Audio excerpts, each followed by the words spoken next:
Hello friends, welcome back to my channel Satya's world. ఈరోజు ఈ వీడియోలో నేను మీకు దోసకాయ పప్పు ఎలా చేసుకుంటే టేస్టీగా వస్తుంది, అలాగే పప్పు చక్కగా మెత్తగా ఉడకాలి దోసకాయ పప్పు చేసుకున్నప్పుడు అంటే ఒక చిన్న టెక్నిక్ ఫాలో అవ్వాలి. అదేంటో ఇప్పుడు మనం చూద్దాము.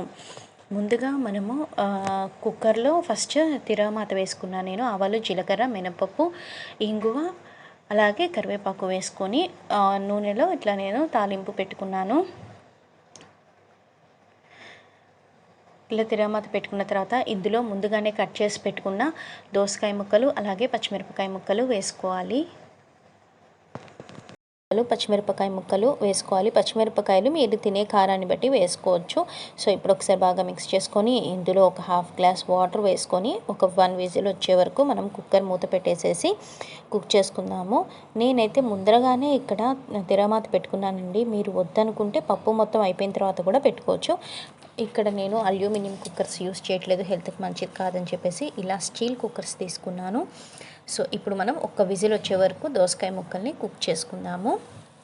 దోసకాయల్లో మనందరికీ తెలుసు, మనకి డైజెషన్ చక్కగా అవుతుంది, అలాగే వైటమిన్ సి ఉంటుంది అని. అలాగే వైటమిన్ సితో పాటు vitamin E, vitamin K, potassium and magnesium కూడా ఉంటాయి. ఇప్పుడు చక్కగా దోసకాయ ముక్కలు ఉడికిపోయి ప్రెషర్ 1 విజిల్ వచ్చిన తర్వాత ప్రెషర్ అంతా పోయిన తర్వాత నేను ఇందులో ముందుగానే వాష్ చేసి నానబెట్టి మళ్ళీ ఒక్కసారి మిక్స్ చేసుకొని వాటర్ కావాలనుకుంటే అడ్జస్ట్ చేసుకొని మళ్ళీ కుక్కర్ మూత పెట్టేసేసుకొని ఒక 2 విజిల్స్ వచ్చే వరకు కుక్ చేసుకుందాము. అలాగే మనకి వెయిట్ లాస్ అవ్వటానికి కూడా దోసకాయ బాగా హెల్ప్ చేస్తుందండి. కీరా దోశ కాకుండా నార్మల్ దోశ కూడా అందులో వాటర్ కంటెంట్ ఎక్కువ ఉంటుంది, క్యాలరీస్ తక్కువ ఉంటాయి. కాబట్టి మనకి ఎవరైనా వెయిట్ లాస్ అవ్వాలనుకున్న వాళ్ళు కూడా దోసకాయ ఎక్కువ తీసుకోవచ్చు. అలాగే మనము పప్పు వేసుకుంటున్నాం కాబట్టి పప్పులో మనకి చక్కగా ప్రోటీన్ వస్తుంది. వెజిటేబుల్ చక్కగా మనకి ఒక వెజిటేబుల్ తీసుకున్నాము, పప్పు తీసుకుంటున్నాము. అలాగే మనం తీసుకున్న వెజిటేబుల్లో కూడా vitamin C, vitamin E, vitamin K, potassium and magnesium ఉంటున్నాయి. అలాగే డైజెషన్కి బాగా హెల్ప్ చేస్తుందండి. ఎవరికైతే ఇండైజెషన్ ప్రాబ్లం ఉందో వాళ్ళు రెగ్యులర్గా ఇలా దోసకాయ తీసుకోవటం వల్ల డైజెషన్ ప్రాబ్లం అనేది కూడా తగ్గుతుంది. 2 విజిల్స్ వచ్చాక నేను ప్రెషర్ అంతా పోయిన తర్వాత పప్పులో పసుపు, రుచికి సరిపడా ఉప్పు వేసుకుంటున్నాను. పప్పు చూసారా ఎంత చక్కగా ఉడికిపోయిందో. మనము దోసకాయలు పప్పు ఒకేసారి వేసేయటం వల్ల టేస్ట్ అంత బాగా రాదు. అలాగే పప్పు కూడా ఒక్కోసారి సరిగ్గా ఉప్పు, పసుపు, కారం వేసుకొని బాగా మిక్స్ చేసుకున్న తర్వాత ఒక బౌల్లోకి తీసేసుకున్నాను.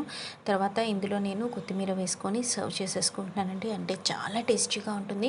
ఆల్రెడీ నాకు ఇక్కడ దోసకాయ కొంచెం పుల్లగా ఉంది కాబట్టి నేను చింతపండు కానీ నిమ్మకాయ కానీ వేసుకోవట్లేదు. మీరు తీసుకున్న దోసకాయ అంత పుల్లగా లేకపోతే కనుక మీరు మీ టేస్ట్ని బట్టి నిమ్మకాయ కానీ చింతపండు కానీ వేసుకోండి. టేస్ట్ అయితే చాలా బాగుంటుంది. కాబట్టి మీరు కూడా ఒకసారి ట్రై చేయండి. హెల్దీ అండ్ టేస్టీ దోసకాయ పప్పు రైస్లోకి బాగుంటుంది, రోటీ, చపాతీ, పుల్కా దేనిలోకైనా కూడా చాలా బాగుంటుంది. కాబట్టి మీరు కూడా దోసకాయ పప్పు ట్రై చేసి చూడండి. ఈ వీడియో కనుక మీకు నచ్చినట్లయితే లైక్ చేయండి. అలాగే మరిన్ని హెల్దీ రెసిపీస్ కోసం సత్యాస్ వరల్డ్ ఛానల్ని సబ్స్క్రైబ్ చేసుకోండి.